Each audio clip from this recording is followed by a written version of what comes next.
These are the unnecessary scenes the government is determined to avoid. Queues of overly worried motorists at the pumps creating a problem. There's no fuel anywhere. It's 2 petrol garages today and there's no fuel.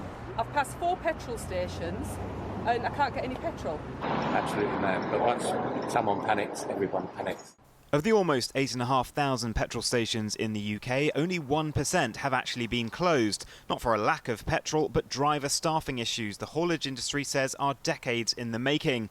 The government, though, needs a quick solution in days to stop stations and shop shelves potentially going empty. It's not like if you're in the EU, you were protected from the shortage. It is very global. There is one aspect of Brexit, which has actually enabled me to bring forward more testing to get us up to double the number of tests available per day compared with where we were before this coronavirus kicked in. Some are calling for a temporary visa scheme for truck drivers from Europe. The government says it's ruling nothing out, but the industry body says long-term it's more complex.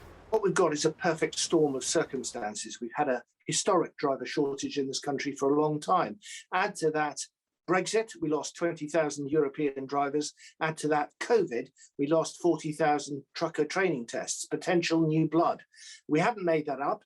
And we've got this critical shortage with more and more drivers leaving the profession every week because they're an ageing population, and we've got fewer and fewer drivers joining at the bottom. So we need to tackle this urgently. At Platinum Transport in Kent, compliance manager Martin, who is HGV qualified with years of experience, doesn't like to do that much actual driving anymore. He loved the road but says it's conditions and lack of decent services which are causing the shortage. To make this country move and to deliver goods across the UK, there's thousands, tens of thousands, hundreds of thousands of drivers who sleep in their lorries all week.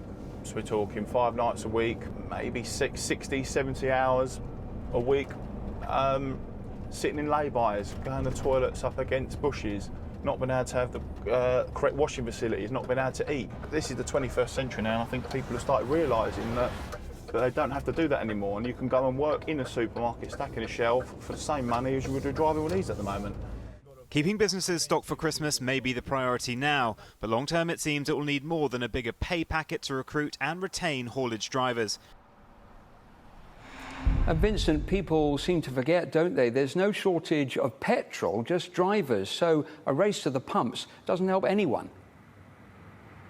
Yeah, the message is clear. There is no petrol shortage. This is a minor problem at some very remote stations at the moment with drivers. And so do not start forming queues this weekend, because then you'll create a possible panic and then actually create a problem for all of us. Now, the government is still meeting this afternoon. They haven't said what they're going to do yet, but it seems likely they're going to relax the visa rules to allow foreign drivers in. The Prime Minister apparently wants rid of the winter crisis headlines, but his Home Secretary Priti Patel is not that keen on this plan because she worries other industries will try to apply the same pressure. And as for Grant Shapps' plan to cut the red tape, allowing drivers to drive for longer and also making it easier to qualify, well, drivers that I spoke to today said they were concerned about that it might make the actual roads more unsafe for all of us.